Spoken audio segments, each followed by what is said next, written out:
All right, welcome to Bet the Edge on Wednesday, September 21st. Thanks to everyone watching on the NBC Sports YouTube channel. I'm Jay Croucher.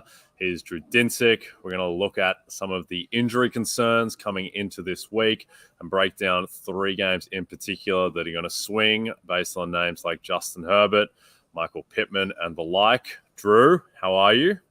I'm tremendous, man. Did you catch MVP Aaron Judge hitting his 60th home run last night? What a moment. That was quite cool. Like looking at the retired Babe Ruth number and just kind of reflecting. It was quite cool. Gotta love when we get to this time of year and baseball really starts to feel like, fall classic is in the air.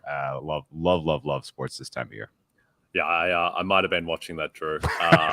Someone holding a 40-1 Aaron Judge MVP ticket. It's been it's no fun cheering against the great Shohei Ohtani for the past 3 months. He's an absolutely terrifying and very handsome man. And I think last night might have finally wrapped it up. Some books have actually pulled the market off the board now after last night. PointsBet paid Aaron Judge out as a winner, so I think that it's probably done now. Speaking of done, Matt Ryan and the Indianapolis Colts. This is the first game that we're going to hit. So this line opened at around KC -3, -3.5 until Matt Ryan was overtaken by Joe Flacco in the power rankings of best quarterbacks in the NFL. Look, everyone that I know who is, I would say on average, my friends who are betting, they are experienced bettors. They're not necessarily the sharpest of the sharps, and everyone is talking themselves into the Colts. +6.5, if it gets to +7, thinking that everyone's overrating the Chiefs, like the Colts season on the line. Are you buying into that, or do you think the Chiefs are actually the side? I think the Chiefs are the side, and I think the over is worth a look. The market right now so far is telling you that Pittman is probably going to play. I don't think you would see legitimate people out there making limit size bets this part of the week on the Colts on the over if that wasn't going to come through. But at the same time, I find this to be just an absolutely dreadful matchup for the Colts broadly because Gus Bradley runs the defense. And if there's one thing we've learned from the last several years of watching the NFL, Pat Mahomes knows how to absolutely cook a Gus Bradley defense.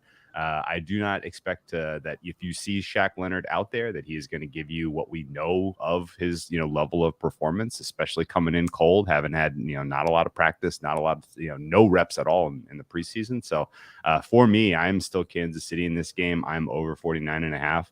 I would actually sell up to 50.5, or 50.5 right now at PointsBet. So that actually, okay. So that move is happening as we're talking about it.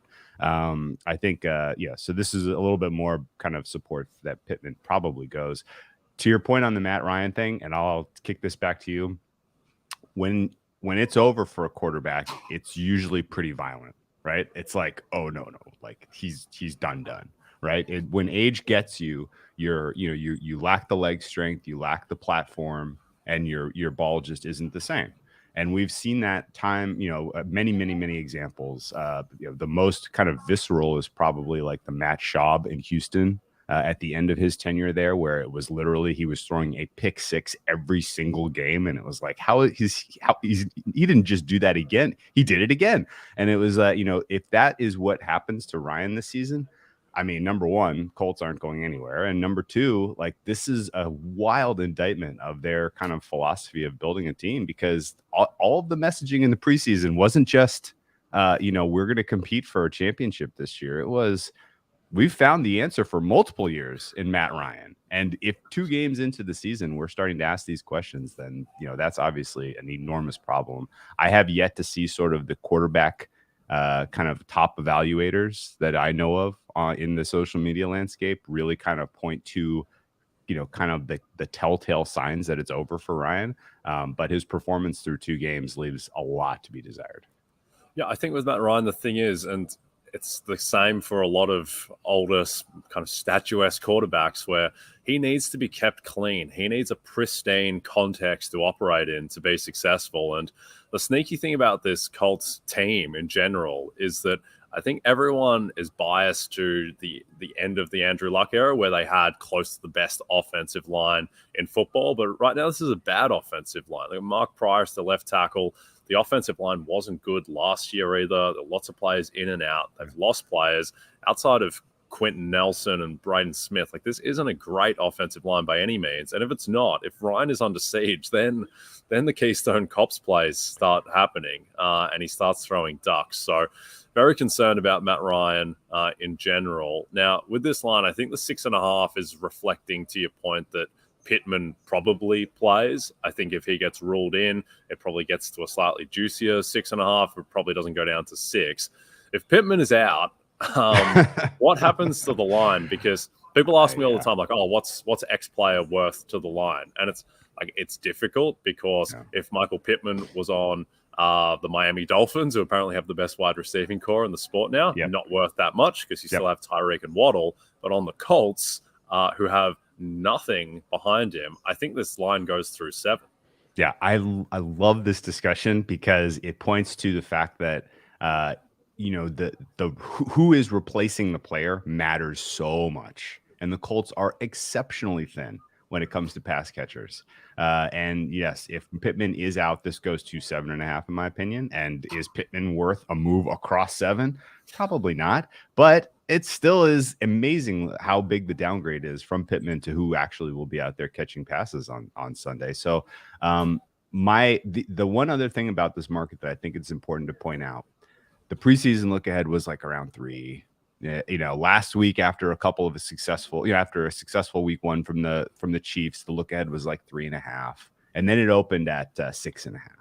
Right. And so there is a huge contingent of bettors who pay attention to that sort of thing, and they look for these type of overreaction spots and blind bet into them, even if the situation itself is very suspect. And for me, that's where I sit. This is maybe I should have just passed on this game entirely or only played the over. But that if you're betting into 6.5, it's inflated based on all of the priors we had for this team. And the adjustment from 3.5 to 6.5 is an entire attempt to correct the prior for the Colts based on what we've seen through 2 games. And that's a tough thing to correct because you could be overreacting based on just a couple of lousy road performances early in the season, which is somewhat telltale for the Colts in the Frank Reich era. So this is probably the most interesting market of the week, even though it's a game that might not ultimately be that entertaining. I think a lot of market dynamics at play here, and there's probably going to be 2-way action on this side as we head into Sunday. Yep, I agree with that. I think if Pittman gets ruled in and it stays 6.5, then I would probably like the Colts at that number if it stays there. But the other last thing on the Colts is that I do think it's very interesting that the AFC South division market, it is still anchored to the Colts being favored. And that is surprising to me. And that makes me think that there are some smart people out there who are seeing something about the Colts that maybe we're not, because Tennessee has been the big drifter in that market and not Indianapolis, which is a little peculiar. All right, Drew. Now, just a reminder, if you don't have the NBC Sports Predictor app, go download it now. The contests are free and easy to play, and you'll have a shot to win thousands this weekend by predicting what will happen in college football, Major League Baseball, on the NASCAR circuit, and in the Premier League. And there is also $100,000 up for grabs by guessing the outcome between the 49ers and Broncos in our Sunday Night 7 contest. Okay, another AFC South team, the only AFC South team that feels good about itself right now. The Jags, who are getting 7 points at the Chargers. Now, the line on this was around 10, and then we don't really know what's happening with Justin Herbert. It's funny, the consensus on Herbert is broken rib but fine. Broken rib but fine, which is never ideal. Expect that he won't be 100%. If he goes. The total is 47.5. What are you looking for in this matchup? Okay, so the buzz in Chargers Nation, all 10 of them this morning, it's all about number one, Herbert played through broken ribs back in 2020. When he did, he was amazing. Did you see that throw after he broke his ribs? It was unbelievable.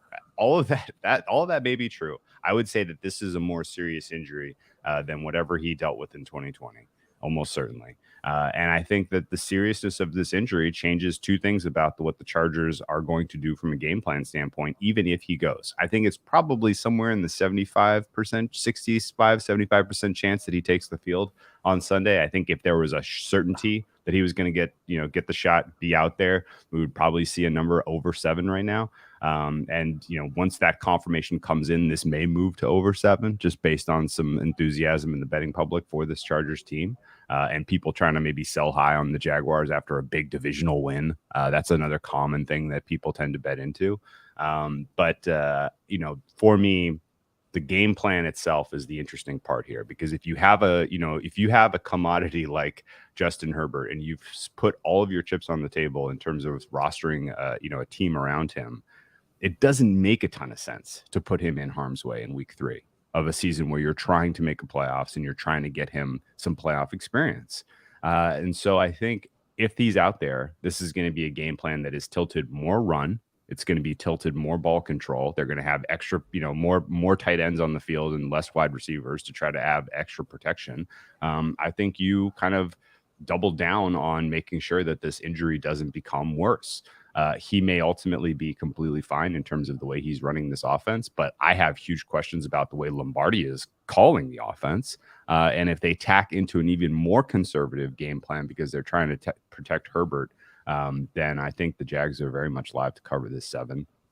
Regardless, if Herbert, let's say he's not himself, then this is, we talk about a distribution, a range of outcomes, right?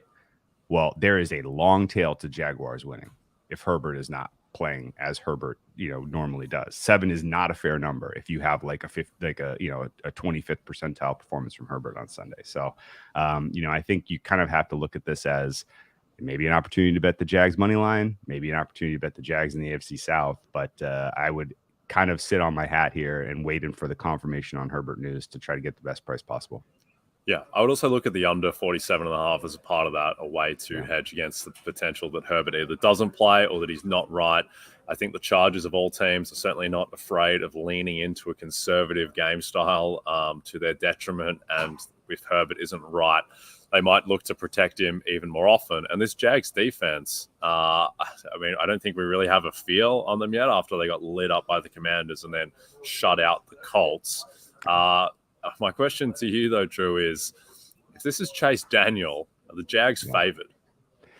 Ooh, it's probably 2.5. Okay. 2.5 would be my guess. And the reason is that the Chargers defense still does match up pretty well against this Jags offense. They're going to be able to generate pressure. They're going to be able to kind of put, Trevor Lawrence in some tough spots. I think ultimately that's if you're game planning and you're the Chargers, you're probably spending most of your time on defense this week and literally trying to figure out how do we win a game 13-10.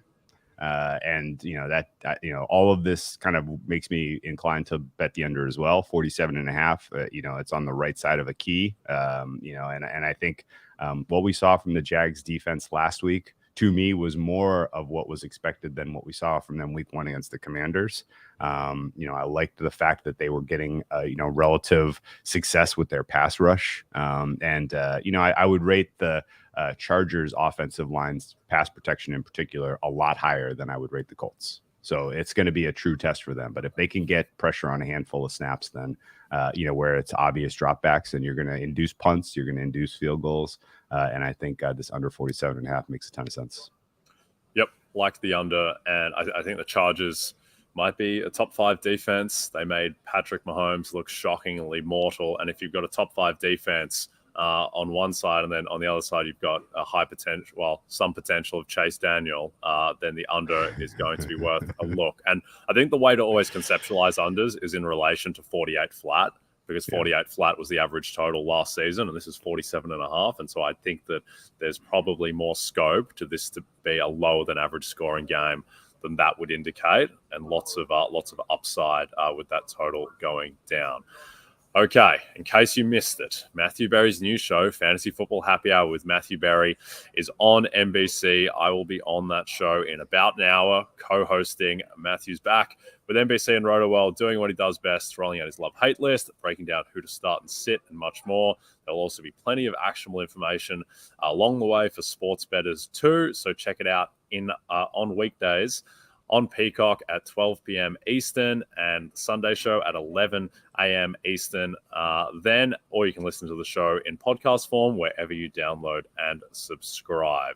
All right, let's close out with the biggest game of the weekend. Two NFC powerhouses, the two favorites for the NFC coming into the season. The Philadelphia Eagles might have a say in disrupting that. But the Packers are +1.5 at Tampa Bay. And what is shocking to most people, I mean, on face value, it's not actually that shocking when you think about it, but the total is just 42, with the top two finishers in MVP last year can only scramble up a total of 42. Obviously, the Tampa Bay offense, I think, has much more scope to get better as the season goes along, as they get all their players back. But the Packers, to me, this is the most interesting thing in this game, is just, can this Packers team, which is now basically fully healthy on offense outside of Bakhtiari, they're actually going to be able to score against the Tampa Bay defense? That is the question. And I am kind of clearly on record as being, just like head over heels infatuated with how good this Bucs defense is. They lose Akeem Hicks. Not great. He's a pretty important part of their run stopping. Their run stopping, excellence over the Todd Bowles era has largely been because you have these huge bodies like Vita Vea and Sue last year, Vita Vea and Akeem Hicks this year. When you have that much redundancy on your D line, like there's just too many really good players to account for. You take Akeem Hicks out of the mix and you put in a replacement level guy. There may be some room for the Green Bay Packers to run here, particularly with as you mentioned, a healthy offensive line. Green Bay in general, as we saw against the Bears, they got their offense on track by running Aaron Jones. And so, the idea that you are now facing a tough test with a very good rushing offense against a defense that, now maybe has a crack in the D line doesn't feel great as someone who is, beating the drum that the Tampa Bay Buccaneers are the best defense on earth. That said, this Tampa Bay offense and what's going on with their, player availability is like staggering. I cannot remember a team succeeding in the face of this much injury adversity early in the season in all of my years betting the NFL. They have lost so many men on this offensive line. They are down to their third string tackle on one side, their third string center at this point. Like, this is crazy that these guys are, still figuring out ways to, to adequately pass pro, considering what's happened to this group. Credit to Mike Evans for going out there and, defending his guy. I think he really just was looking for any excuse to fight with Lattimore personally, but he gets suspended for a game, and that puts this wide receiver crew in even more dire straits. Perryman is probably going to be your wide receiver 1, Russell Gage wide receiver 2. Maybe Julio Jones is available in this contest, but a lot of questions about how this offense is going to finally find its footing. For what it's worth, I think I'm not expecting Donovan Smith to go. I have no idea who's going to start at left tackle for this unit. But for what it's worth, Brady has in general gotten by with questionable tackle play. It's much more about interior pressure in terms of how he is able to kind of operate within the pocket. But that said, Green Bay's defense, it's good scheme for what Tampa Bay liked to do the last couple of years in the passing game. If Tampa comes in with hey, we're going to give, Lenny, Fat Lenny, we're going to give him 25 touches in this one, and we're going to try to run it up the middle on these guys, that might work. There's some questions about this linebacking core from Green Bay. They like to run late sets. You can push them around in the run game if you're the more physical team. So I think ultimately this is going to be a rock fight. I am on the under from a much better price point. I wouldn't bet under at 42. It's been trending up all week as we are getting presumably more positive information about Green Bay, I guess. But ultimately, this is going to be a game that's decided by field goals, I think. And Green Bay, if you're going to bet Green Bay, I would prefer them as a teaser leg at this price point. Then I would take them on the money line. What do you think? Yeah, there's a lot to unpack here. These two teams, which are much less known than we thought they'd be coming into the season, where, look, there's two things. One, Green Bay's two best skill position players by far are both running backs. So that's a blessing for unders. Also, this Tampa Bay team, just with the state of their offensive line and more to the point, the state of their receivers, they're just not throwing the ball. Last year, Tom Brady averaged 42 pass attempts per game. this year, first 2 games, he's had 27 and 34.